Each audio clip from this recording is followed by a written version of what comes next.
नमस्कार, छायाज रेसिपीजमध्ये आज आपण तांदळाच्या पिठापासून खूप टेस्टी असा नाश्ता बनवतोय।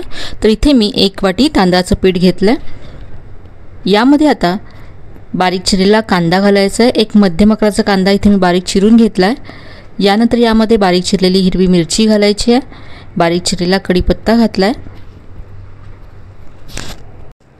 यानंतर किसलेलं आलं घातलंय। भरपूर बारीक चिरलेली कोथिंबीर घालायची यामध्ये। यानंतर अर्धा चमचा जिरं घातलंय। 1 चमचा इथे मी चिली फ्लेक्स घालते, ऑप्शनल आहेत, तुम्ही याऐवजी लाल तिखट सुद्धा घालू शकता। आणि आता पाणी घालून हे पीठ मळून घ्यायचं आहे। तर याची आज आपण अख्खी रोटी बनवतोय। साऊथची फेमस अशी रेसिपी आहे, नाश्ता आहे।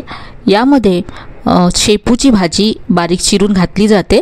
आज इथे मी घातलेली नाही आहे, तुम्हाला आवडत असेल तुम्ही ते बारीक चिरलेली शेपूची भाजी घालू शकता किंवा याबरोबरच तुम्ही यामध्ये किसलेलं गाजरसुद्धा घालू शकता।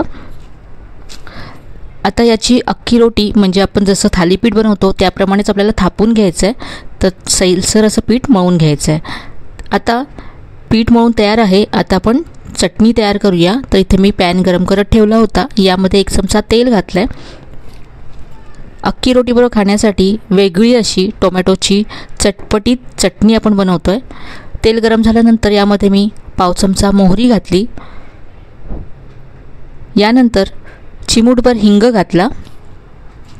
बारीक चिरलेली कढीपत्त्याची पानं घालायची आहेत। यानंतर अर्धा चमचा इथे मी उडदाची डाळ घातली। उडदाची डाळीचा रंग किंचित बदलेपर्यंत आपल्याला भाजून घ्यायची आहे। उडदाची डाळ आणि कढीपत्त्याची चव टोमॅटोच्या चटणीमध्ये खूप छान लागते। डाळीचा किंचित रंग बदलल्यानंतर यामध्ये टोमॅटो घालायचा आहे। इथे आता आपण ही चटणी वाटून घेणार नाही आहोत, त्यामुळे टोमॅटो अगदी बारीक चिरून घालायचा आहे यामध्ये। इथे मी एक मोठ्या आकाराचा टोमॅटो घेतला होता। लगेचच यामध्ये मी चवीप्रमाणे मीठ घातले। आता टोमॅटो सॉफ्ट होईपर्यंत आपल्याला परतून घ्यायचं आहे। टोमॅटो इथे सॉफ्ट झाला आहे। यामध्ये आता टोमॅटोची प्युरी घालायची आहे। तर एक मोठ्या आकाराचा टोमॅटो मिक्सरला फिरवून प्युरी बनवून घेतली, ती यामध्ये घालायची आहे। सगळं मिक्स करून घ्यायचं आहे आणि आता आपल्याला हे छान असं परतून घ्यायचं आहे। यामध्ये मी चवीप्रमाणे लाल तिखट सुद्धा घातलं आहे। सगळं परतून घेऊया।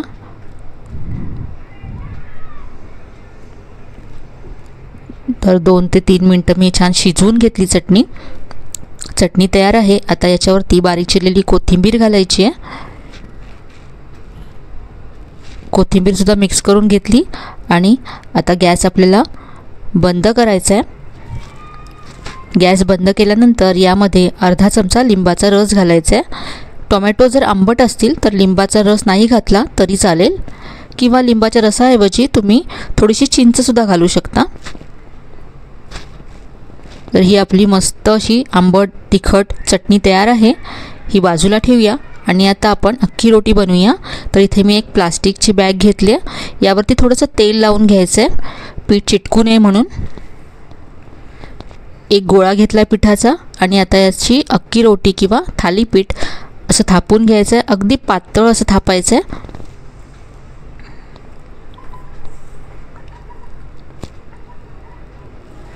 घरच्या साहित्यामध्ये खूप मस्त असा नाश्ता तयार होतो। तांदळाचं पीठ तर आपल्या घरी असतंच, त्याबरोबरच आपण कांदा कोथिंबीर हे सगळं घरचंच साहित्य वापरलं आहे, त्यामुळे कधीही तुम्हाला हा नाश्ता बनवता येऊ शकतो।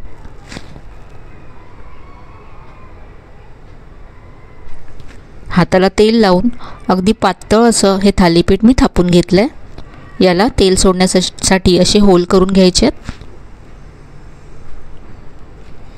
आता ही अख्खी रोटी आपण भाजून घेऊया। तर इथे मी तवा गरम करत ठेवला होता, यावरती थोडंसं तेल पसरवून घ्यायचं आहे।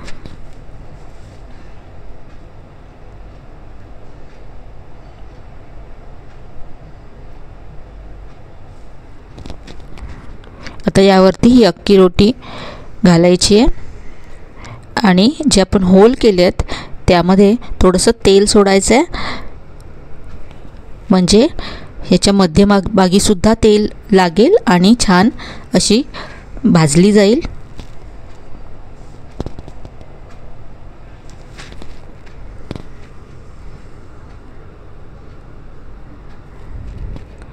एका बाजूने भाजल्यानंतर मी उलटून घेतले आणि आता दुसऱ्या बाजूने सुद्धा भाजून घेऊया।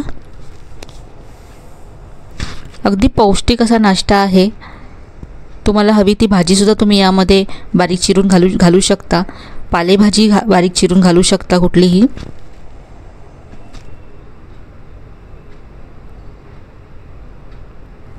जसं मी सांगितलं तसं शेपूची भाजी घालून पारंपरिक पद्धतीने सुद्धा बनवू शकता। इथे आता मी दुसरी अख्खी रोटी सुद्धा भाजून घेते। तर इथे मी अख्खी रोटी आणि टोमॅटोची चटपटीत अशी चटणी सर्व केले। आजची ही रेसिपी तुम्ही नक्की करून पहा, तुम्हाला नक्कीच आवडेल। आजची रेसिपी जर आवडली असेल तर व्हिडिओला लाईक करा, शेअर करा। चॅनलला अजून सबस्क्राईब केलं नसेल तर नक्की सबस्क्राईब करा। रेसिपी कशी वाटली ते कमेंटमध्ये नक्की कळवा। चला तर मग पुन्हा भेटूया अशा छान छान आणि नवीन नवीन रेसिपीसह। तोपर्यंत धन्यवाद।